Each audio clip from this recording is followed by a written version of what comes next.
नमस्कार। क्या आप भी सपना देखते हैं कि भारत में BMW, ऑडी या मर्सिडीज जैसी लग्जरी कारें सस्ती हो जाए?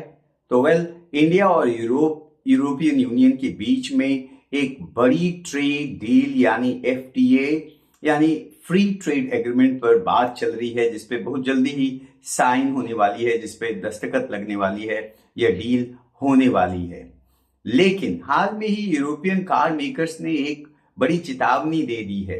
वे डील को लेकर काफी खुश से नहीं हैं। तो आज हम इस वीडियो में समझते हैं कि असल में इसके बारे में पूरी बातें और क्या है और इससे किससे किसे बेनिफिट या किसे लॉस हो सकता है। असल में खबर यह है कि यूरोपियन ऑटोमोबाइल मैन्युफैक्चरर एसोसिएशन ने यह आगाह किया है कि भारत और EU के बीच में कोई भी रिस्ट्रिक्टेड या आधा अधूरा समझौता नहीं होना चाहिए। उनका कहना है कि अगर डील होता है तो कॉम्प्रिहेंसिव होना चाहिए, जिसमें यूरोपियन कारों के लिए भारतीय मार्केट पूरी तरह खुले। कॉन्फ्लिक्ट यहाँ पे ऐसे है कि अभी भारत में इंपोर्टेड कारों पर 70 से लेकर के 100% तक की भारी भरकम इंपोर्ट ड्यूटी लगती है। यूरोपियन कंपनियां चाहती है कि यह टैक्स कम हो जाए ताकि वो अपनी ज्यादा से ज्यादा कार इंडिया में बेच सके। लेकिन भारत सरकार की जो अपनी मुहिम है मेक इन इंडिया को लेकर के, उसमें वो चाहते हैं कि भारतीय कंपनियां, जैसे आप टाटा को ले लें, महिंद्रा को ले लें, उनको कोई नुकसान इस पूरे डील से ना हो। तो अब पूरे इम्पैक्ट को अगर समझने की कोशिश करें, इंडिया EU का जो डील होने जा रहा है उसके इम्पैक्ट को समझें, तो यहाँ पर ऐसे समझिए कि एक कॉमन मैन जो है, जो प्राइस जब देखता है तो उसे कम पैसे में ही उसे प्रॉफिट दिखती है। तो निश्चित रूप से यदि यह डील होता है तो शायद इंडियन जो ग्राहक है, इंडियन जो कंज्यूमर है, इंडियन जो बायर्स है, उनके लिए अच्छा न्यूज होगा। वहीं दूसरी तरफ यदि देखा जाए तो टेक्नोलॉजी भी एक अच्छी टेक्नोलॉजी को इंडिया, एक तरीके से अच्छी टेक्नोलॉजी की कारें इंडिया में अवेलेबल हो जाएगी। लेकिन अब पूरी डील को यदि रिटेल इन्वेस्टर्स के पॉइंट ऑफ व्यू से समझें तो इसमें कुछ इंपॉर्टेंट बातें जो हमारे लिए काफी इंपॉर्टेंट है समझना। नंबर 1, ऑटो स्टॉक्स के पॉइंट ऑफ व्यू से अगर इस डील को देखें तो ऐसा लगता है कि शायद इंडियन कंपनियों के लिए एक जो लग्जरी सेगमेंट है उसमें काफी कंपटीशन देखने को मिल सकता है, और जिस कारण से कुछ इंडियन कार मैन्युफैक्चरर्स के लिए थोड़ी सी परेशानी सी आती दिख सकती है। दूसरा है ऑटो एंसिलरीज के हिसाब से यह एक काफी बड़ा प्लस पॉइंट सा लगता है।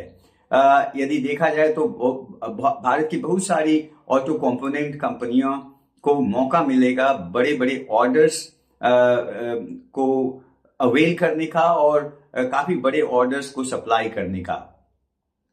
EV कंपनियों को भी इस डील से काफी उम्मीद हो सकती है, क्योंकि इससे काफी टेक्नोलॉजी ट्रांसफर होने के भी आसार इसमें दिख रहे हैं।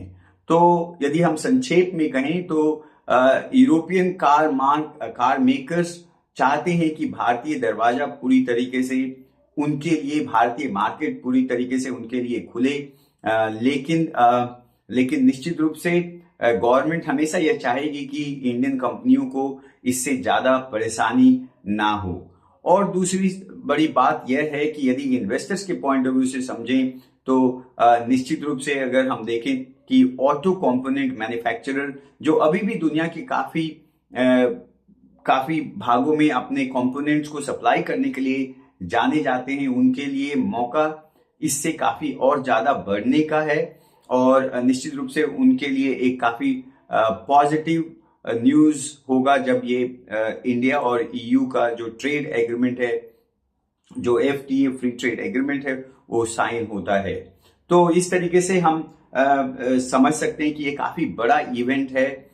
यदि आप देखें इंडियन इकोनॉमी के लिए, वैसी स्थिति में जब एक तरफ US की तरफ से काफी इनकंसिस्टेंट, काफी अनिश्चित ट्रेड डील उनके साथ होता सा नजर आ रहा है, उसमें काफी वोलेटिलिटी नजर आ रही है, उनमें काफी परिवर्तन, निश्चितता की कमी नजर आ रही है।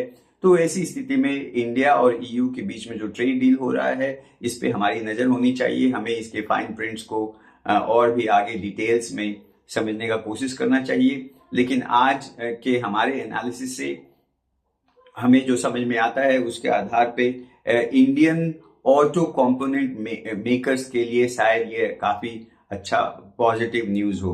ऐसी स्थिति में आप इन कंपनियों के बारे में डिटेल से इसका आप अध्ययन कर सकते हैं, उस पर एक आप अपना ओपिनियन बना सकते हैं और इस तरीके से आपको एक अच्छा इन्वेस्टर बनने में आपको इससे मदद मिल सकता है। आपका इसके बारे में क्या विचार है? आपको क्या लगता है, क्या भारत को विदेशी कारों पर टैक्स कम करना चाहिए? आप अपने कमेंट्स में बताएं। यदि आपको हमारा एनालिसिस पसंद आता है तो हमारे वीडियो को लाइक करें और इसे अपने दोस्तों के बीच में शेयर करें और प्लीज इसे सब्सक्राइब करें। मिलते हैं अगले वीडियो में। Thank you.